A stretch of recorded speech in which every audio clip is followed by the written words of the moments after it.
Cici Wanda. Jadi ada story sendiri sama Cici Wanda ini. Ceritanya saya sudah ngefans sudah lama dengan beliau. Tiba-tiba kita bertemu di Zara Plaza Indonesia. Yes, aku inget banget dan aku dikirimin empek-empek langsung. Dan Tuhan itu adil, pertemukan kami lagi hari ini on the same stage dan tentunya dalam acara yang keren banget, Idea Cloud 2022. Cici Wanda kelahiran Bali 23 tahun yang lalu. Cici Wanda ini ternyata kenapa jago sekali menulis, saya baru tahu. Ternyata Cici Wanda adalah ilustrator dan penulis untuk Bali Post. Iya, jadi itu pekerjaan pertama aku adalah penulis dan ilustrator di salah satu anak perusahaannya Bali Post. Jadi ada tabloid yang memang khusus untuk remaja. Aku punya satu page di mana aku bebas untuk menulis dan ilustrasinya juga aku yang gambar. Lumayan buat jajan. Keren, 14 tahun loh anyway, bukan waktu yang pendek. Oke, saya sapa dulu Pak Iwan Setiawan yang ada di Zoom. Apa kabar Pak Iwan? Baik, selamat siang semua. Selamat sore dari IC Heroes di Fasa Hotel Surabaya. Pak Iwan adalah CEO dari Marketeers Marketplace Indonesia, perusahaan yang bergerak di bidang research dan consulting di bawah benderanya Bapak Hermawan Kartajaya yang sangat legend sekali. Dan kebetulan bekerja sama dengan kami untuk Marketplace di Palembang, Sumatera Selatan. Di sini juga ada Pak Virgorian sebagai partner kami juga. Siang hari ini kita akan membahas tentang customer behavior. Tentu kalau ada yang memang seperti Pak Iwan, ini akan diulas atau dikulik lebih dalam lagi bagaimana sih hari ini tentang consumer behavior.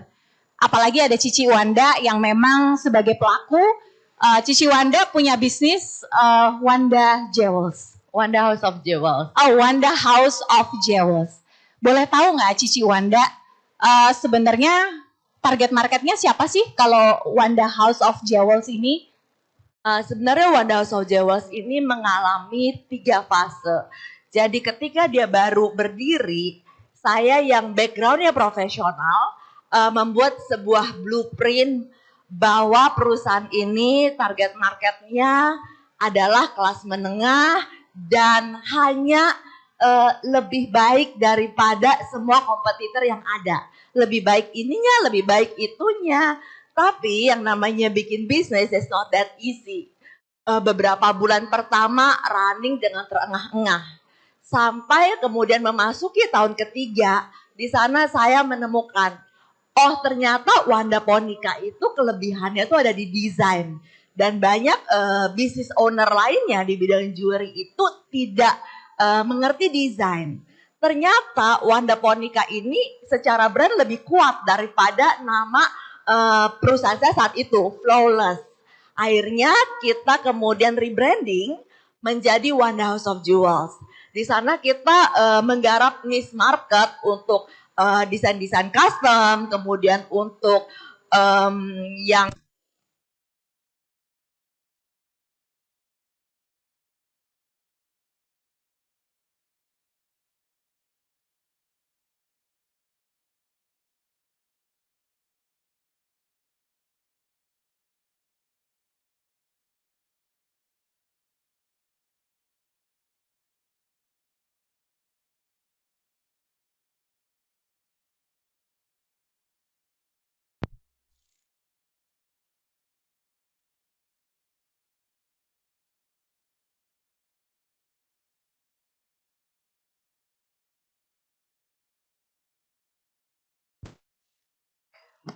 cek tes cek belum ya 1 2 3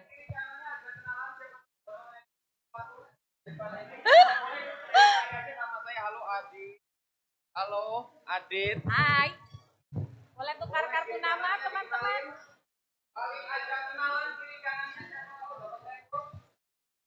Atau mungkin yang pegel-pegel boleh sambil gerak-gerakin kaki. Sudah Oke, kembali. Thank you Adit. Ceritanya lanjut ya.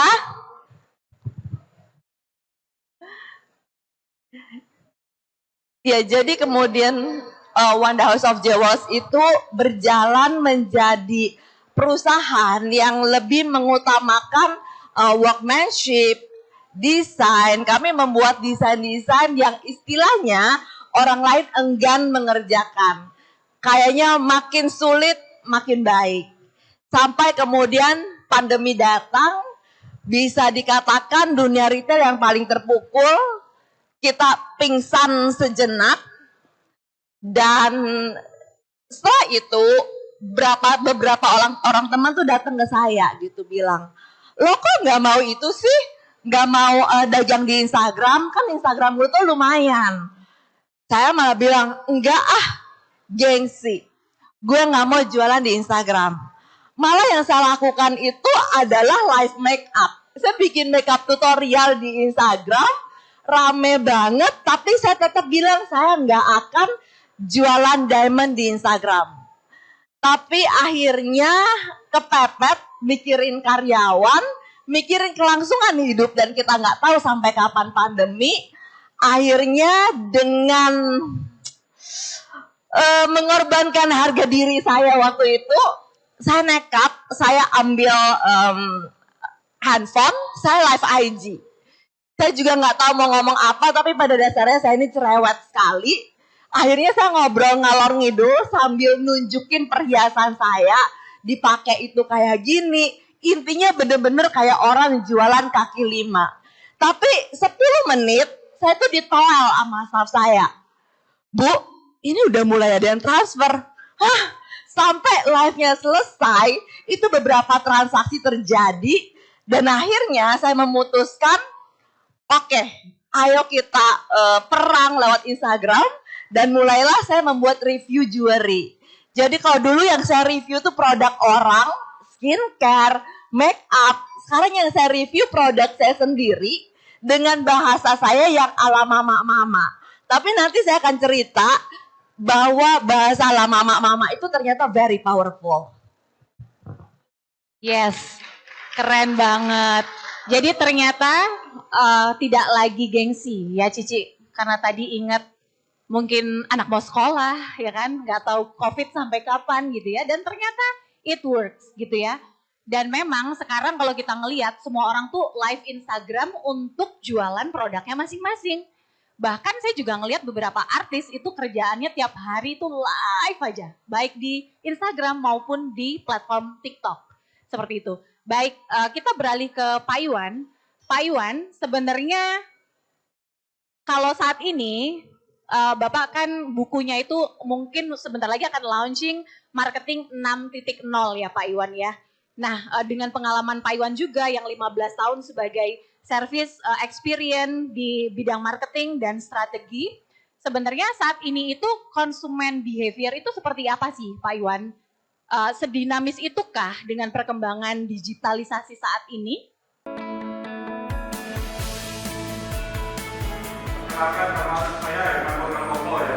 Anda bisa mencapai ada di target bulan Juni. Kita lihat market size-nya seperti apa.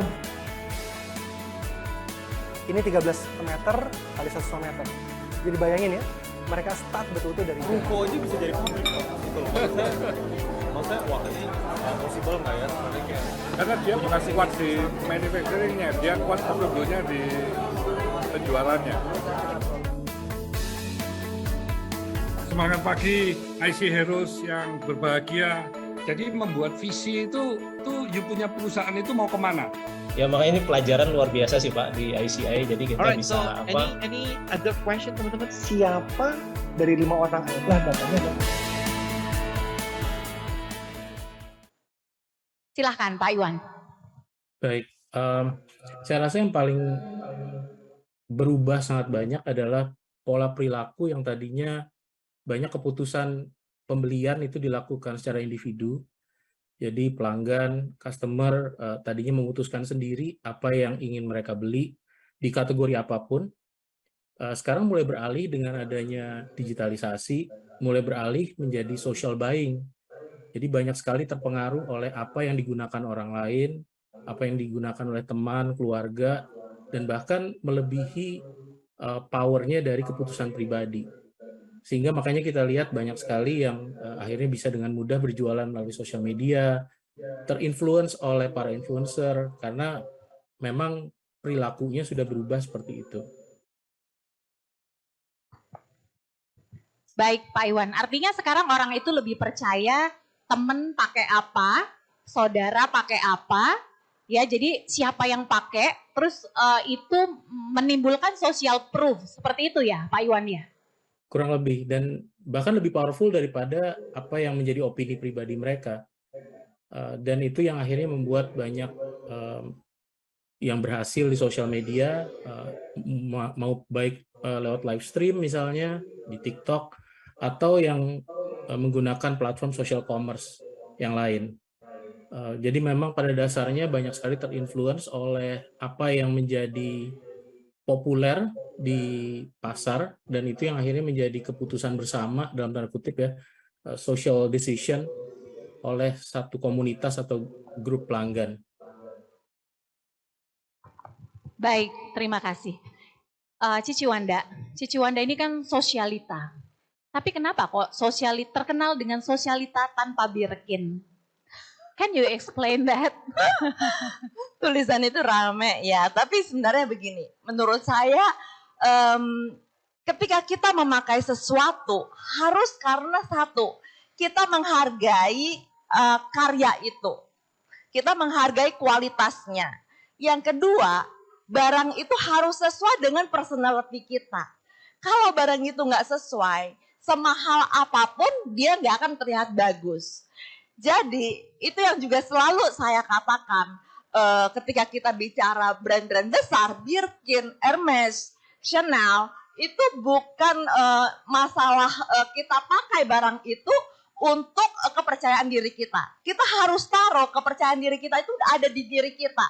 Bukan di diamond yang kita pakai, bukan juga di tas yang kita pakai. Dan makanya saya sangat against yang namanya pakai barang palsu. Karena ketika kita membeli sebuah barang, itu adalah sebuah apresiasi kepada diri kita sendiri. Apa yang terjadi ketika kita mengapresiasi diri kita dengan barang-barang yang palsu? Jadi belilah barang sesuai dengan kemampuan, belilah barang karena kualitasnya yang baik. Kalau aku lebih ke sana. Dan ini adalah salah satu bentuk consumer behavior. Ya, tipikal konsumen seperti Ibu Wanda. Jadi memakai sesuatu itu karena melihat percaya akan value dari produk itu, namun tidak menaruh semua harga diri atau kepercayaan kita terhadap barang itu. Seperti itu ya. Mungkin tadi poinnya adalah customer behavior ya.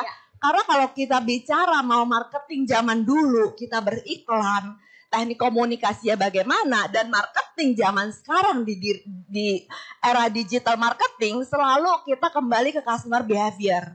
Seperti apa sih behavior dari target market kita? Apakah mereka adalah orang-orang yang berbahasa Inggris?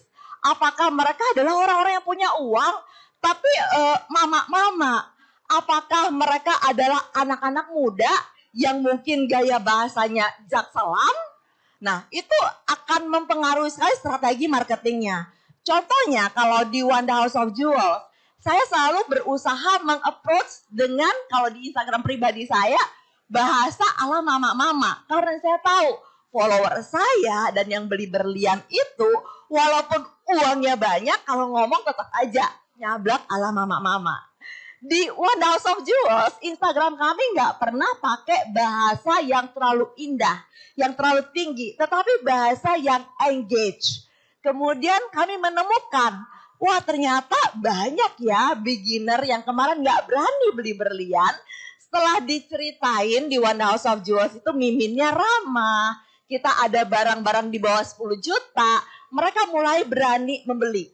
Nah, kita masukkan lagi unsur-unsur edukasi. Sehingga ketika mereka visit di akun Instagram kita, mereka ngerasa kayak ngelihat majalah, kayak ngelihat vlog. Jadi bukan sebuah hard selling.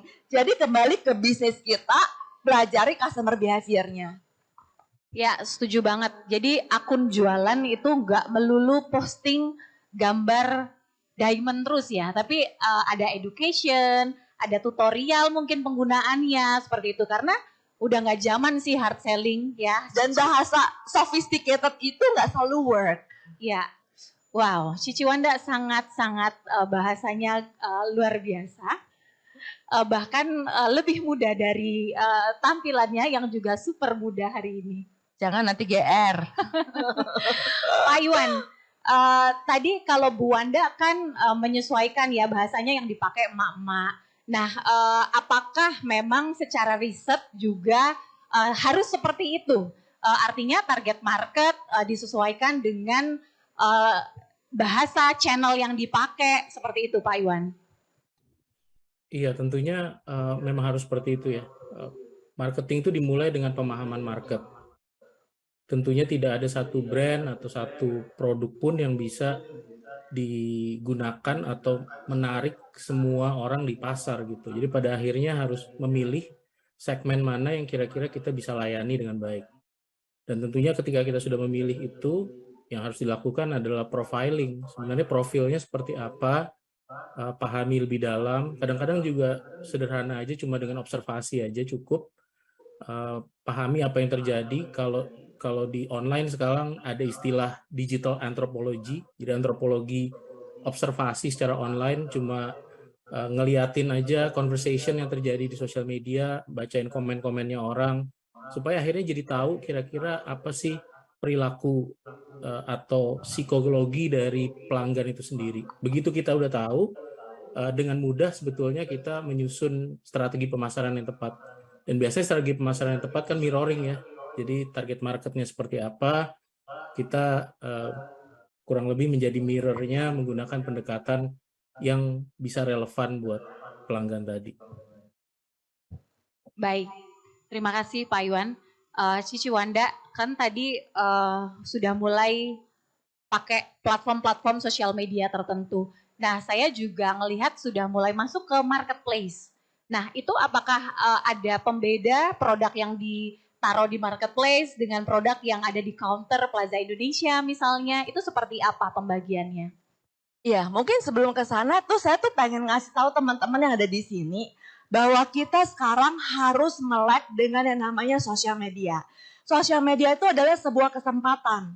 Dulu kita harus jadi perusahaan yang besar untuk bisa iklan di majalah dan di koran.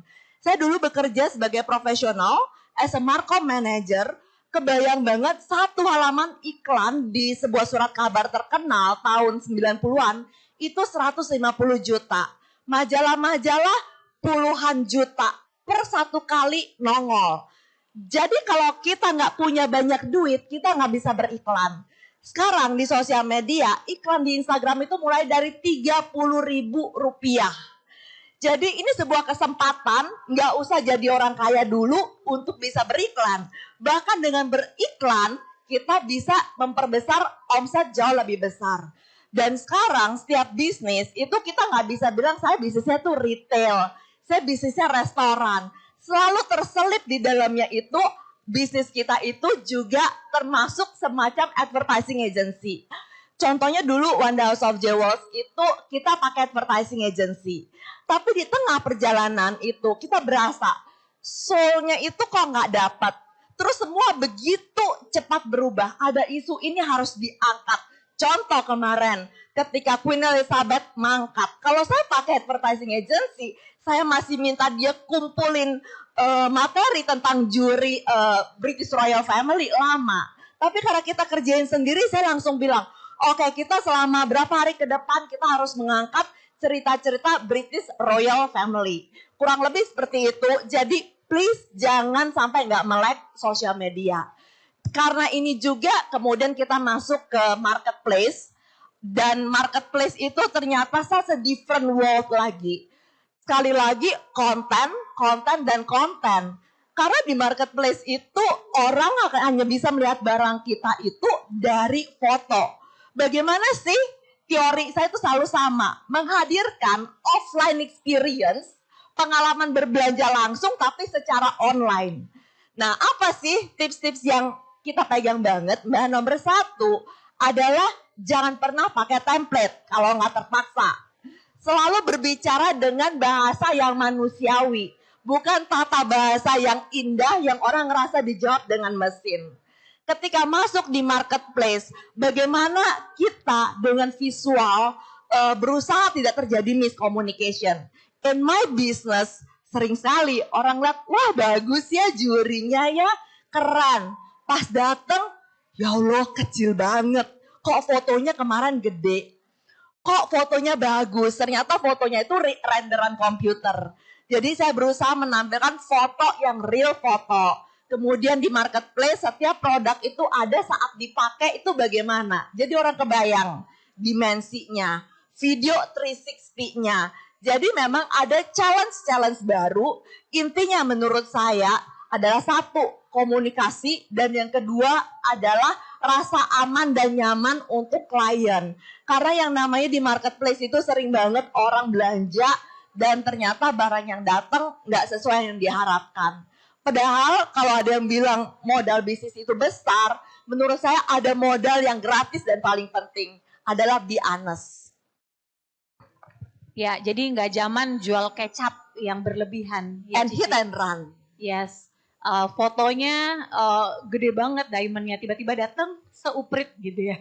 Apalagi kalau ngambil foto orang, coba Yes. foto orang. Wah, jangan dong. Fotonya harus asli karena itu menunjukkan tidak profesional dan gimana orang mau beli produk kita kalau kita tidak profesional dan tidak all out seperti itu ya.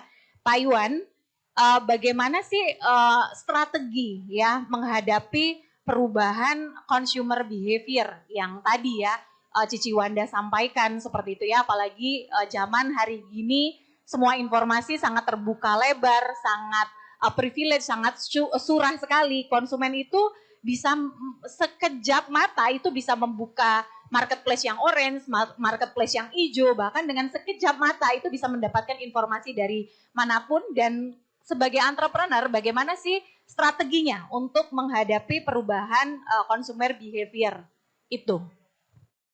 Baik, pastinya harus paham digital marketing, tapi banyak yang mungkin masih melihat digital marketing itu sebagai sesuatu yang sempit gitu. Banyak yang bilang digital marketing itu sebenarnya cuma sosial media, padahal digital marketing itu kalau dilihat skopnya secara besar, secara keseluruhan, komponen-komponennya banyak. Digital marketing itu kalau saya baginya cuma 2. Yang pertama adalah content marketing. Content marketing itu bagaimana menyebarkan informasi, menciptakan konten yang bisa menarik perhatian pelanggan untuk akhirnya mau bertransaksi dengan kita. Di elemen yang kedua, di komponen yang kedua, baru kita bicara e-commerce, di mana kalau sudah ada yang tertarik karena konten marketing, akhirnya ada jalannya untuk menampung mereka yang memang mau bertransaksi supaya kita bisa melakukan penjualan. Jadi ada konten marketing, ada e-commerce. Nah, di konten marketing itu sendiri, salah satunya adalah social media marketing, melakukan pemasaran melalui social media, bisa platform apapun, dan saya rasa sudah banyak yang menggunakan social media marketing dan bahkan beranggapan digital marketing itu sebenarnya cuma social media. Sebenarnya ada satu lagi, konten marketing itu ada yang namanya search engine marketing. Kalau kita bicara social media, yang dominan adalah Meta dengan Facebook, kemudian dengan Instagramnya. Kemudian ada pemain-pemain yang emerging juga di sosial media seperti TikTok yang terkenal di generasi Z. Tetapi search engine marketing itu didominasi oleh perusahaan seperti Google, di mana 2 ini harus dibalance. Jadi nggak cuma main di sosial media, tapi juga main di search engine. Karena kadang-kadang pelanggan itu perilakunya ada yang memang mencari informasi di sosial media, ada yang dia Google gitu, dia googling keyword tertentu dan itulah peluang untuk bisa mempromosikan produk dan layanan yang kita punya. Kemudian di e-commerce sendiri juga banyak formatnya, yang terkenal kan marketplace. Marketplace itu artinya brand masuk ke satu platform seperti Shopee, Tokopedia dan kawan-kawan berjualan gitu, baik brand besar maupun UKM bisa berjualan di sana. Tapi sebetulnya format lain di e-commerce itu juga banyak, seperti misalnya social commerce. Ibu-ibu jualan di Instagram misalnya, kemudian kita bisa sebut juga live stream commerce seperti yang dilakukan TikTok, bisa jualan produk apapun secara live stream. Ada juga conversational commerce di mana jualannya lewat WhatsApp.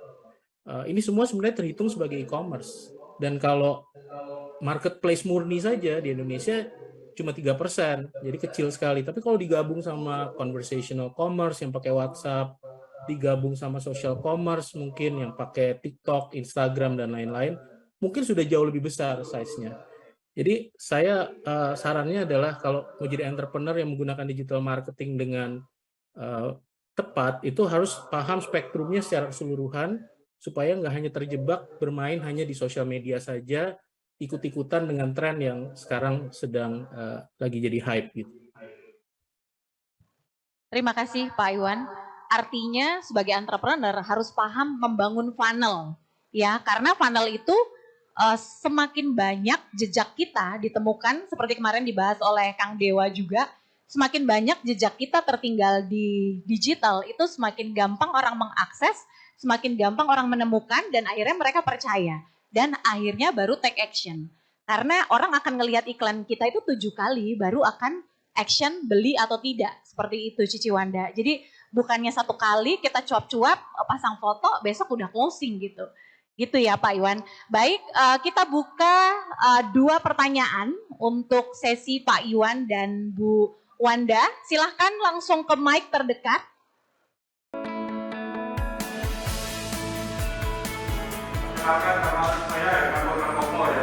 Anda bisa mencapai ada target bulan Juni. Kita lihat market size-nya seperti apa. Ini 13 meter kali 1,5 meter. Jadi bayangin ya, mereka start betul-betul dari Ruko aja bisa jadi publik gitu loh. Maksudnya wah ini possible nggak ya sebenarnya kayak Karena dia bukan kuat di manufacturingnya, dia kuat sebetulnya di penjualannya. Semangat pagi IC Heroes yang berbahagia. Jadi membuat visi itu you punya perusahaan itu mau kemana?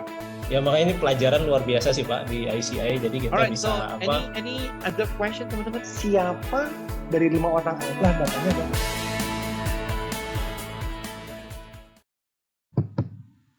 Tes. Ya, silahkan. Oke, selamat siang Pak Iwan dan Cici Wanda. Saya Fahri dari Jakarta. Saya mau bertanya kepada Pak Iwan. Ini teknis sekali. Menurut research dari marketeers atau Pak Iwan sendiri, channel marketing yang paling fit untuk healthcare business saat ini apa ya Pak Iwan? Terima kasih. Boleh tanya sedikit Mas, healthcare business specifically apa boleh? Karena luas sekali healthcare ya. Ya, rumah sakit dan klinik. Rumah sakit dan klinik, baik. Saya langsung jawab aja, Mbak Moderator. Rumah sakit dan klinik. Rumah sakit dan klinik Pak Iwan. Healthcare. Saya langsung jawab saja, Mbak. Silakan. Atau mau ditampung semua pertanyaan? Silakan Pak Iwan. Langsung jawab aja ya. Langsung. Oke, baik. Ya sebenarnya di healthcare, terutamanya rumah sakit dan klinik, banyak sekali pendekatan yang saya sebut sebagai omnichannel yang harus dilakukan. Jadi digital marketing itu salah satunya adalah omnichannel marketing.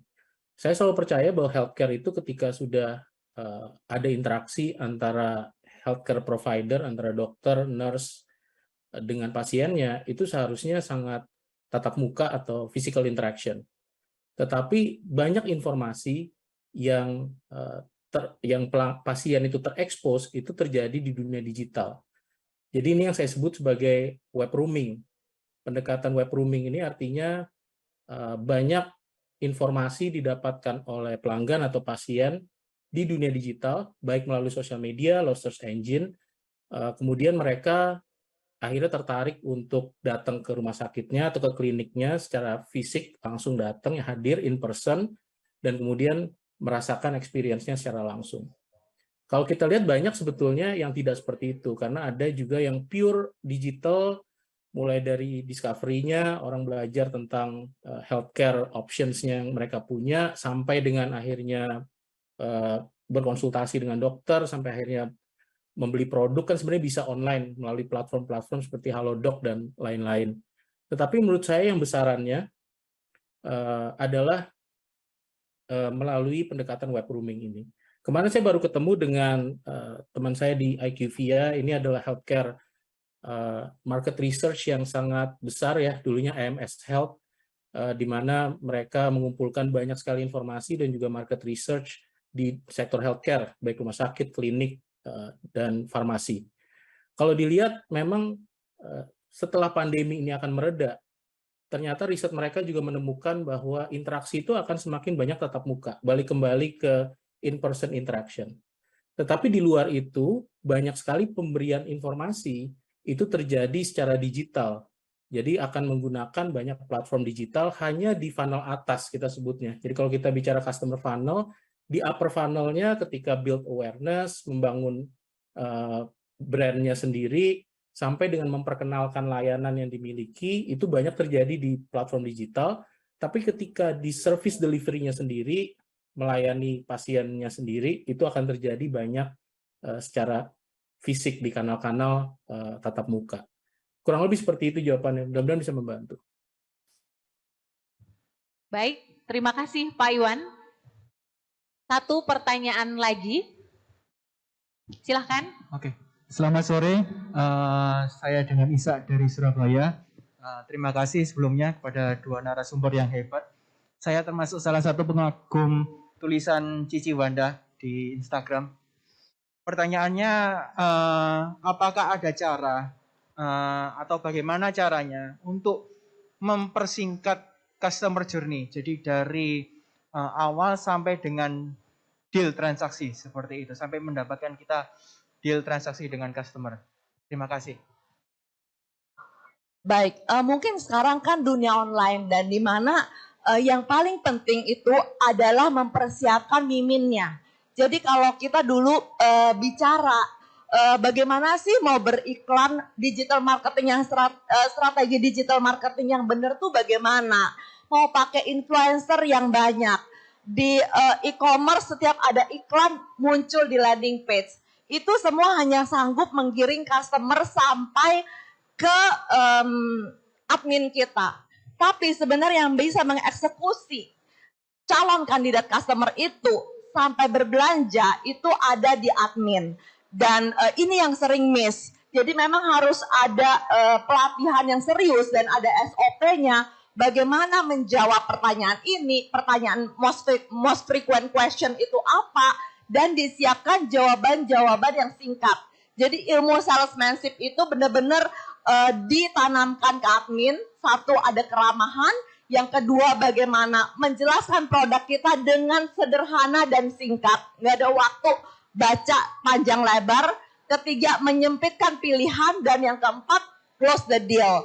Jadi please jangan hanya berfokus bagaimana beriklannya, tetapi siapkan tim admin kalian yang akan menerima berbagai macam pertanyaan sehingga bisa mengeksekusi itu sampai menjadi penjualan. Betul sekali Cici, karena seberapapun budget iklan, kalau kita nggak punya tim yang kuat di back end, itu akan boncos. Jadi teman-teman entrepreneur itu harus persiapkan training untuk para CS-CS-nya untuk bisa meng-closing ya, menyelesaikan sampai transaksi. Sedikit lagi saya tambahkan, dunia digital itu membuat orang sangat mudah berpindah. Toko hijau, toko orange, toko kita, toko orang lain. Jadi kecepatan menjawab itu juga sangat penting. Karena kalau nggak dijawab, dia udah nanya ke orang lain yang lebih dulu jawab. Atau ketika dijawabnya nanti, moodnya orang udah berubah. Boleh ada satu data dari salah satu dari e-commerce di mana Wanda House of Jewels berada, mimin kami menjawab 1,5 menit rata-rata dari pertanyaan untuk menghindari customer berubah mood atau pindah ke kompetitor. Ya, terima kasih Bu Wanda, keren sekali. Pertanyaan terakhir, berikan pesan, kesan, dan wejangan ya, karena Cici Wanda suka memberikan wejangan yang pedes sometimes di Instagram, tapi I love it ya. Jadi Cici Wanda tolong berikan wejangan untuk teman-teman IC Heroes hari ini agar semakin matang dalam menjalani bisnisnya. Begitu juga nanti dengan Pak Iwan. Silakan Cici Wanda. Baik, dunia digital ini membuka kesempatan bagi banyak orang. Jangan pernah berpikir perusahaan saya itu kecil. mulailah kecil, mulailah bikin konten sendiri dengan modal ring light, mulailah beriklan 50.000 sembari belajar. Belajar itu sekarang gratis. Bagaimana strategi digital yang tepat, kemudian customer service yang baik, produk yang baik, bahwa di kemudian hari kalian bisa besar. Sekali lagi, digital ini memberikan kesempatan yang sama bagi banyak sekali UMKM untuk bisa menjadi besar. Itu aja. Terima kasih. Semua punya kesempatan yang sama, tinggal mau kerja keras atau tidak. Silakan Pak Iwan. Baik. Dalam melakukan pemasaran, terutama di digital marketing, jangan selalu ikut-ikutan dengan tren yang ada atau ikut-ikutan apa yang dilakukan oleh perusahaan lain. Menurut saya, pendekatan yang tepat untuk produk Anda sendiri itu akan Anda sendiri yang akan menemukan. Jadi tentunya kita harus berani mengeksplor, berani mencoba-coba, sampai formula yang tepat bisa didapatkan. Demikian dari saya, terima kasih. Terima kasih Pak Iwan. Salam hormat untuk Pak Iwan dan Pak Hermawan Kartajaya dan tim. Cici Wanda, terima kasih atas waktu dan sharingnya. Give applause untuk Pak Iwan dan Bu Wanda Monika.